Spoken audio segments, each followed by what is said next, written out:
and this game is special. So I think the players have worked very, very hard in their preparations.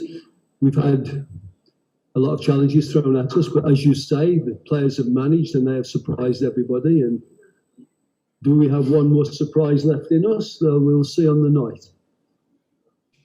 But it was probably one of the most nervous times of my career to have to sit in the stand and watch the team that you were responsible for playing without you, so to speak. But the boys did a great job. The boys lifted their spirits and made a great fist of understanding the few things that we put down. So I'm happy with being back on the bench, and I'm looking forward to the game immensely. Pizzo has a very, very long history with competition on the African continent. And I've got great respect for Pizzo as a coach. And we've had a few very interesting battles.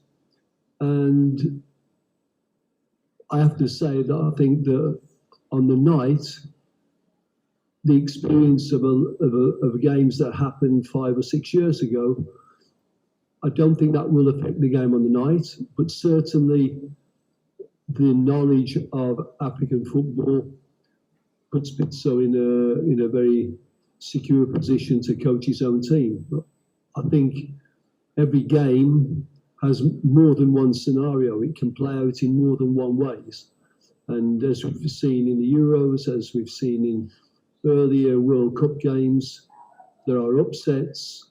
There are games that go against what everybody believes will happen.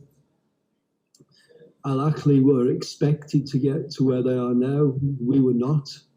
And so has worked a long time with his team. I have not.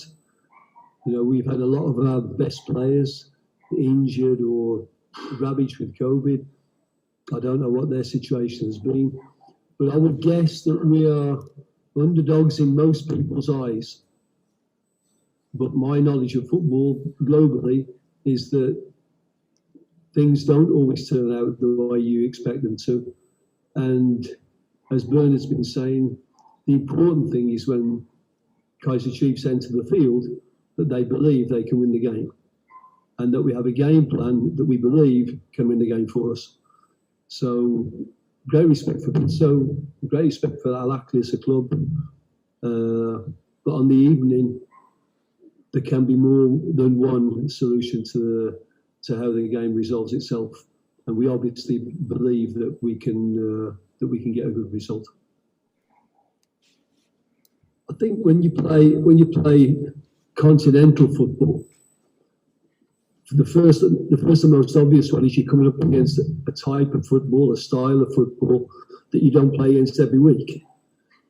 Because if you look at the PSL, or if you look at the Premier League, or if you look at the Bundesliga, the difference between the teams is not as great as if you were to take a team from Azerbaijan and compare it to a team from Sweden. So that's the first and most, I suppose, obvious one, is that the style is not what you play every week. You know less about your opponent. You've got to do your research. You've got to do due diligence on your opponent. So their players, the intricacies of their style of play, you don't know as well. And usually the coach's preference in how he wants to play the game. But I think Pizzo and myself, we know each other quite well. So that is not going to be a massive problem for us. But it's up to both of us to come up with something that throws a curveball to the other one. And that will go on during the game, and it will go on with our substitutions, or if that changes of shape during the game. And that's part of the challenge of continental football. But again, a challenge is an opportunity, or it's a problem. And I'm looking at this game as being a massive opportunity for Kaizer Chiefs and a massive challenge.